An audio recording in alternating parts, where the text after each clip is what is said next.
Ernest here. Today I'm going to be filling this raised bed. This is just a cheap $20 raised bed from Bunnings. They're not the best, but they work. I've had some for 2 years, since 2019, and they're still going well. So these are, I believe, 1.2 metres by, I don't know, about probably 0.4, 0.5, and about 300 mil high. So I've already put some ingredients in here. There's bits of cardboard. This here was lawn only a couple of weeks ago. I laid down some cardboard and coffee grounds. Well, I mowed the lawn really short first, laid down the cardboard and coffee grounds, and then piled up all this pine bark chips on top. Now I've cleared the chips mostly from the area.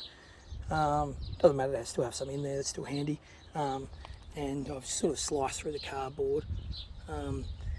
And this is just some soil that I forgot about that was all wet and boggy, disgusting. I'm throwing that down the bottom. I'm going to put some more cardboard down first. And I'm going to show you how I fill this bed for free, just for inputs from my garden or stuff that I've scavenged. So first of all, my favourite thing to scavenge is coffee ground. These are just from a local cafe. I'm not going to bring the bags back to them because I'm sick. We're just going to slice these bags. It's a little bit wasteful, but... And yeah, just one hand. It's a bit hard using just 2 hands. I keep the bag clean if I was giving it back, but just tip that in. So people say, oh, coffee grounds are no good for your garden. They're actually fantastic. They're high in nitrogen. They're pretty much a neutral pH. They're not, the acids mostly come out of them as they were, as the coffee was brewed. So they're pretty much a neutral pH. And they've got a good consistency.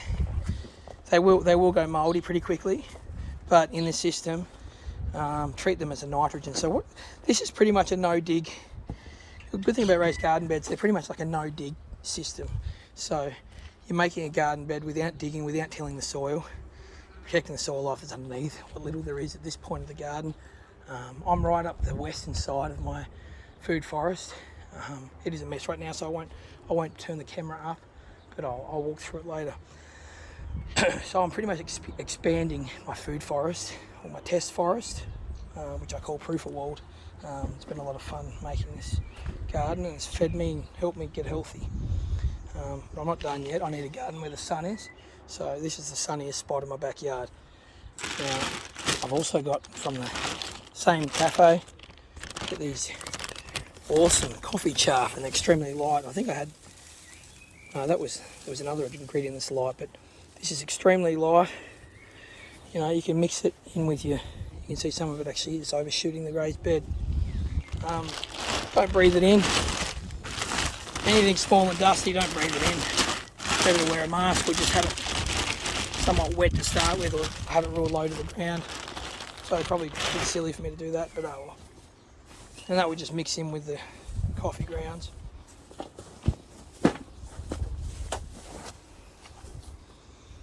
So I will add a bit more cardboard before I do anything else there, but I'm going to just show all my other ingredients.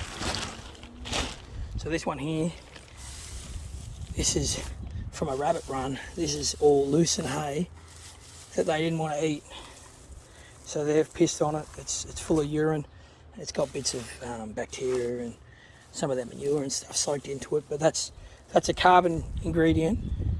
You know, I can throw some of that in, but it's still charged somewhat with nitrogen. This one here, this is from what I call my duck swamp, where my muscovies live, and all the water sort of gets boggy at a point where it's the lowest in the elevation. And I throw sticks in there and let the sticks start to rot. So I did also harvest quail manure, which is at the bottom of this. I didn't want to have too many buckets here.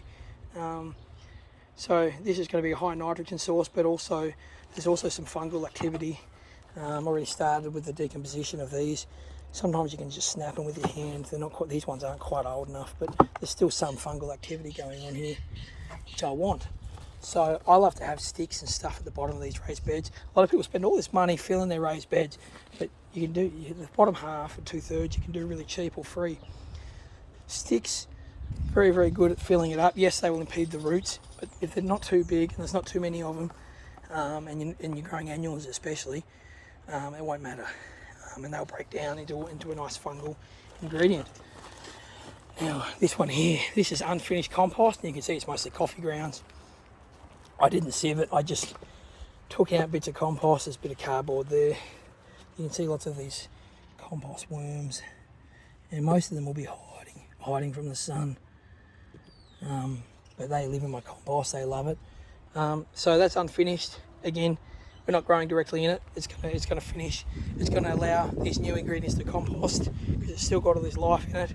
It's got all the fungal bacteria. It's got all these earthworms. So that's going to break down and feed the plants as they need it. This here, this is seaweed from the beach. Got that a few weeks ago from a local beach. I let it sit around my ducks. My ducks have defecated on it, and it's been rained on. So most of the sand salt that was stuck to it would have washed off by now, and now I've only got the residual minerals, which are the ones I want. So this will add minerals to my garden, and minerals are, usually spend a lot of money, but I'm pretty confident that's going to give me all the minerals that I'm lacking from this other stuff. Now onto the good stuff. So this delicious ingredient, this is rabbit manure. You can see it there. So my rabbits give me so much manure just from 5 rabbits. So that's going to go up pretty high. If I can take this stuff out, which I could sieve it out, I'll probably mix that directly into the top soil, which I like to use this one. This premium potting mix from my local nursery, and that's mostly a sandy mix. It's got some bark in it. It's pretty loose. This one here, I don't know what it is. I can see bits of osmocote in it, so I kind of don't want to use it. But I just found that laying around. I must have grown something in the pot and then pulled it out, and then I've just got this pot of random soil. But I don't like the osmocote because I like to be organic. I've got this vermiculite, pretty expensive stuff, but I've got a big bag of it, so put some of that in the top. What else have I got? I got this somewhat finished compost from one of my tumblers, so that's going to go up pretty high in the soil. You can still see there's bits of peanuts in there. It's not perfect. That was in a compost tumbler, which I wasn't able to turn because I had 3 hernias in my guts and had them cut out. So yeah, it sort of just sat there stagnant. Last ingredient. There's a nice piece of sea sponge. Throw that in there. So my final ingredient, other than the cardboard, which I won't bother showing, or actually no, I will show the cardboard, because when you do cardboard, you want it to be like this. This brown cardboard. You don't want any of that shiny stuff because that's plasticky, and you make sure all the tape's off it. So don't use cardboard that's like a cereal packet or something like that on the outer surface. It's got to be that brown cardboard. Now here's some worm castings, and yeah, you can get better stuff from lower down. It's just got 2 layers. There's a bit of stuff in there. That's probably what I'll use. So I'll use that. Now, I normally, to make a bedding for the worms, I use, I'll get it right, I use expanded coconut coir. Now, I do have some expanded coconut coir, which I could actually use in this bed, but obviously the worm castings are far superior. So what I'll do is I'll use the worm castings, and then I'll replenish this worm farm with the fresh expanded coconut coir. One ingredient I regret not being able to add, here's a piece of something, is charcoal or biochar. So this is a piece that I cooked previously. I was planning on cooking more, but I haven't had the time. So I'll add this piece. Now, what activated charcoal does, it has a higher surface area, and it soaks up all these nutrients, and it will release them back into the soil. So you obviously don't put charcoal straight in because it'll just soak up all the nutrients that it needs. But if you can feed it nutrients first, so this has been in the worm farm, so it's been full of nutrients, and then I can put that in my compost bin. In my garden bed, and that's now this is like a a slow release fertiliser. And you can see it's starting to rot, so that's going to be great. It's going to have fungal activity as well as minerals. And so actually I don't want it too far down. I'll put that right in the middle. So that's pretty much what I'm going to do. I'll video again when I've got an update. So now I've thrown some cardboard down, and we're going to just so that's going to act as a carbon layer. And we're just going to add some more of these coffee grounds to act as a nitrogen layer.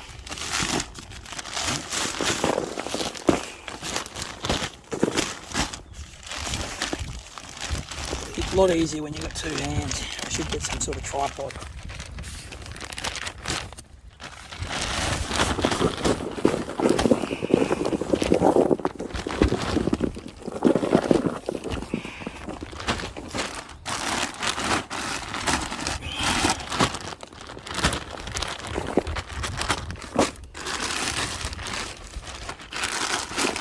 Okay, so now to mix with this, I'm going to add these sticks.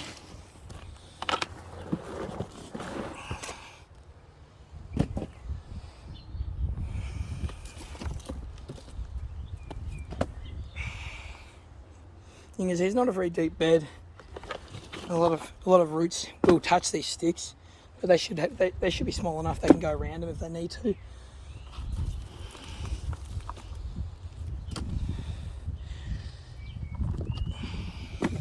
See some of the swamp debris.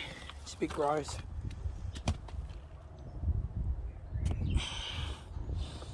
I need to use a tool to touch it. I don't really want to touch it with my hands. I just use this empty bag.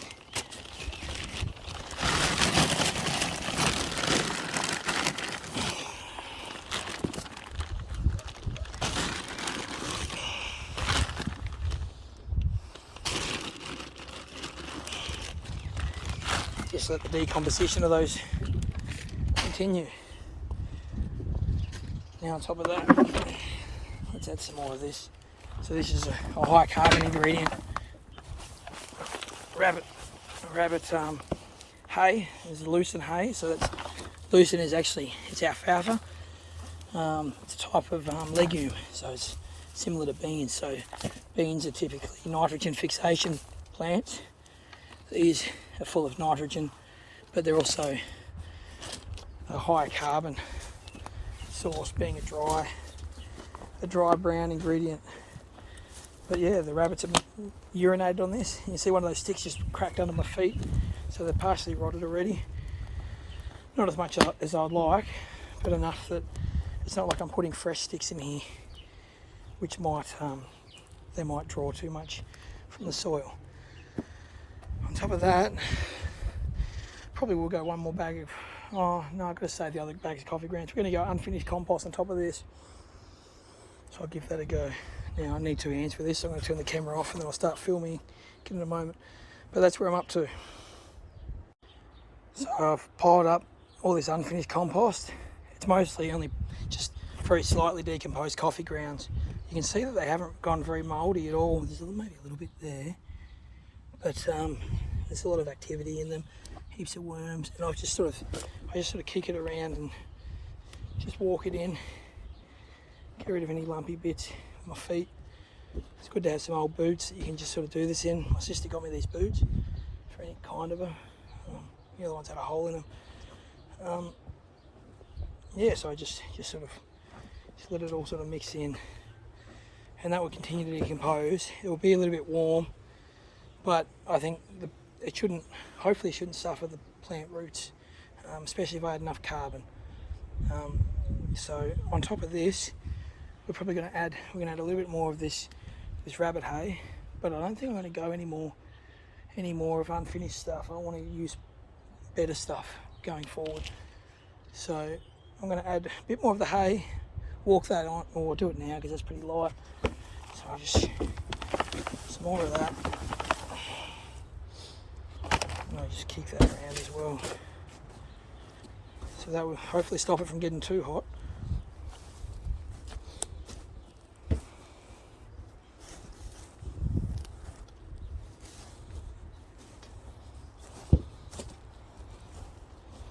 Now on top of this, we're going to start using some of our better stuff. So I've got this nearly finished compost here that I think will go well. It's a bit heavy and the container's cracked. I'm going to try to lift it one-handed. I'm just going to tip half of that in there. I've got 4 beds, but if I get 2 of these, should have enough for 4 beds. Well, there's most of it gone. That's all right. Not every bed has to be done the same. So, again, it's sat in water for too long. That's bad. It ends up becoming hydrophobic, or no, there's another word for it. Waterlogged, and word that means no air. I can't think of it off the top of my head. But all the air comes out and then it stinks. It's not terrible smell, but again, I'm sick, so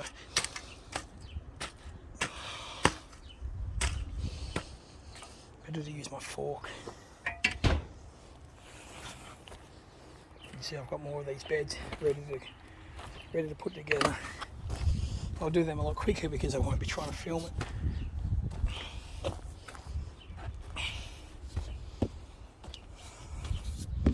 And like every good fork, I bend them all. Always pushing past their limit. One day I'll build a real strong fork.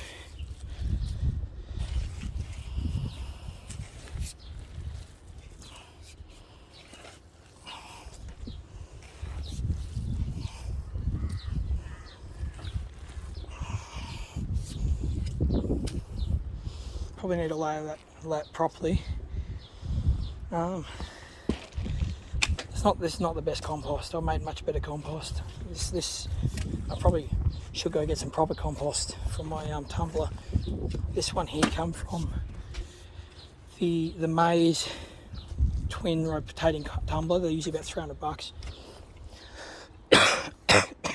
I also got one of the old tumbleweed ones where it's like a drum on a pivot or a fulcrum, and you have to rotate it around, and it's a bit more heavy. Like the maize one just has a handle, and the other one you just got to actually turn it with your hands or your body. I haven't been able to turn them both just because of this injury. But I think that the tumbleweed one, the compost, is going to be a bit better than this. This stuff's like mud. It's stuck to my feet. Yeah, I don't really want it all over my clean wood chips. Just kick it back in. Yeah, that will do. Nothing has to be perfect. It's not rocket science. We're just creating a soil life and feeding our plants organically. So into that, we've got here, I've got some of this. This is some of that Plants Plus mix that I've already put in this container. And this one I would have sieved when I was making seed mix. So I had another video on that. This here, these are all the bits that that pass through. They pass through a 1/4 inch sieve, which is perfect. I want to save those the small mix for my seed starts. So this stuff's perfect for a raised bed. Very sandy, but with the composted bark that they all have. And I'm going to use a lot more of that. Again, you can do beds for free, but sometimes it's worth spending a little bit of money.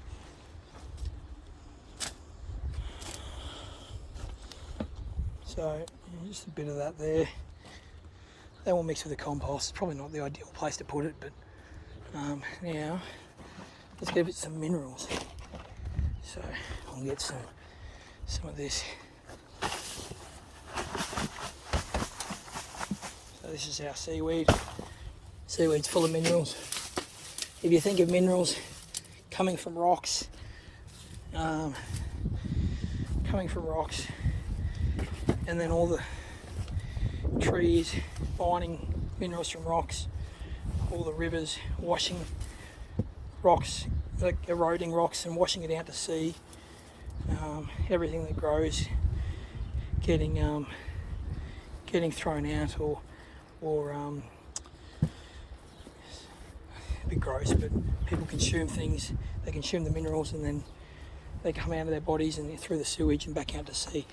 So everything finds its way, all these minerals find their way into the ocean, and we want to bring some of them back. Unfortunately, some pollutants, but negligible in comparison to the mineral level we're bringing back in the health. So we brought some minerals back into our soil. Now let's add some. I would add the rabbit manure later, but just because it's got this hay in it, let's add the rabbit manure now. And I want to go a good amount of this. Yeah, I love the stuff. There's a bit of hay mixed in. I'm going to go 2 things of that. Look at that. Can't have enough of it. And here I've got my worm castings. It would be better if most of these worms had found their way out, but I just... See, I made a mistake. What I did, this was sitting in the sun and all the worms went down to try to get away from the sun. And in doing that, they've gone down into this one that I should have been harvesting from. But I'm just going to harvest it anyway. There's some worms in here, he'll be fine. So, I'm not going to take too much. I'm just going to take a few nice big handfuls. And see, that's nice, and it's not saturated, but I can you see? See, I'm squeezing the juice out of it. Probably crushed the worm in the process. But it's not saturated, it doesn't stink. It's a good mix. Don't let your worms cook in the sun, and don't let them get flooded out in the rain. But they have been getting rained on and they're still fine. They're pretty durable. And see here, sometimes you'll find a nice muddy spot like this. This is really well processed.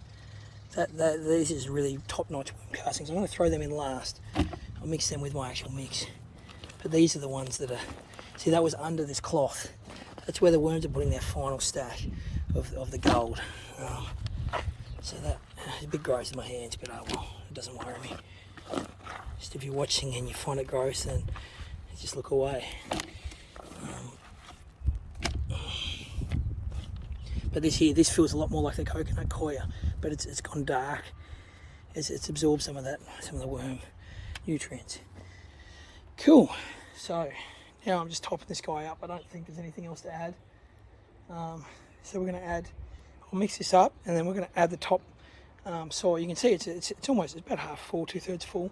So I'm still spending money on these potted mat bags. Probably use 2 or 3 of them at least, but it's much less than I would have had to use if I was filling up the whole bottom of this and buying fertilisers. I'll pause the video and replay it when I'm done. Okay, so I've given all that a good stir. Still probably a bit heavy on the rabbit manure up this end, but you know, it's all good. Plants don't necessarily always go straight down. Sometimes their roots will spread out. So that's fine. Now I'm going to put in this stuff. Don't want to damage the sides too much, but I'm going to have to use them to pivot this just so I can do it one-handed. And this stuff does not stink at all. I'm really impressed with it. Sometimes you'll get these potting mixes, they stink. You really should wear a mask. Some people do get diseases from inhaling potting mixes, and a lot of the ingredients I've used too. So always do your research, make sure you're safe.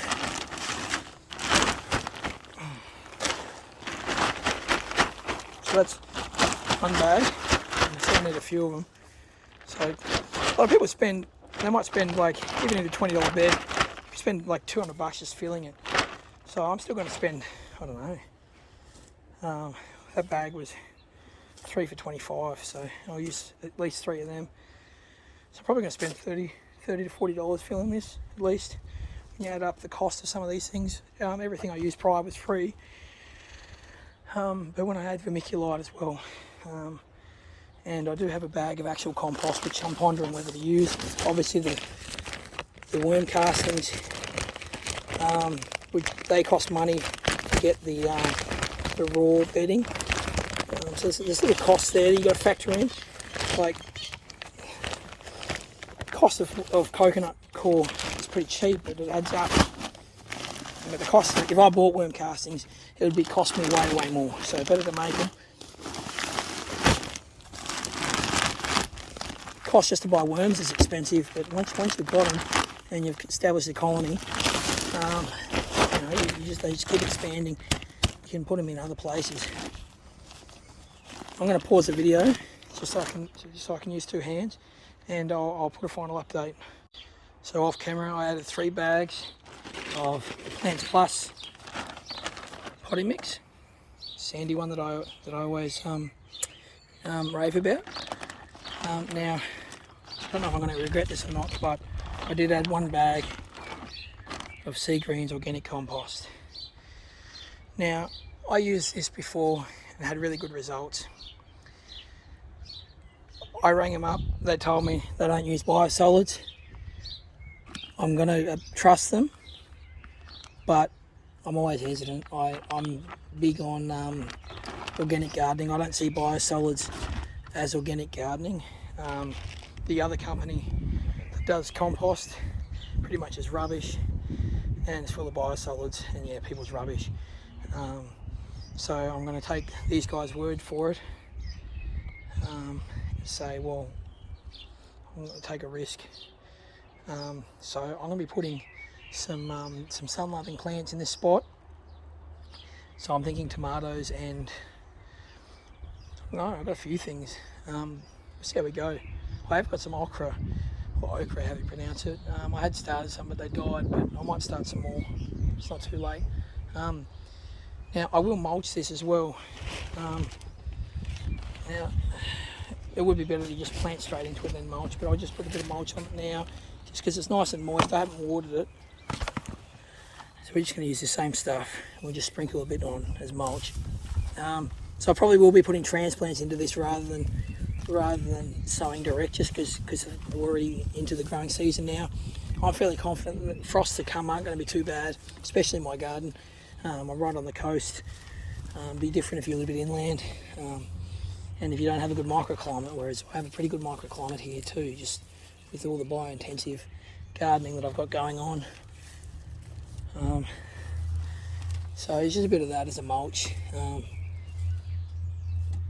can see it's got nice little blossoms from my big pear tree and fall off in the wind. Yeah, so that will just keep the moisture in this bed. So that's ready for planting. I'll find something to use as a trellis. Probably just something I would have otherwise thrown out. Otherwise, what I like to do, you can get these T-posts at either end, and then you can tie wires between them, and then the wires become the trellis, or string would work as well. So I'll put a little update before what I actually do.